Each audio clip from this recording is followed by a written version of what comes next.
How to undo not interested on Instagram.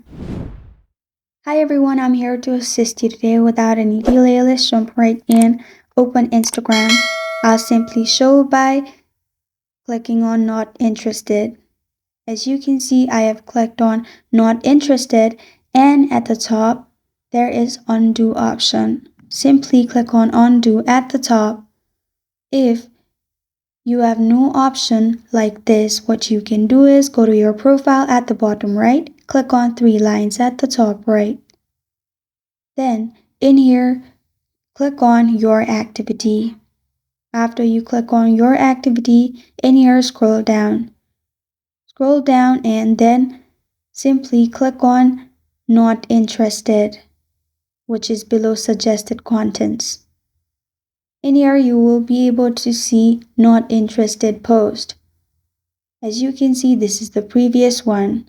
To remove from here, click on select at the top right.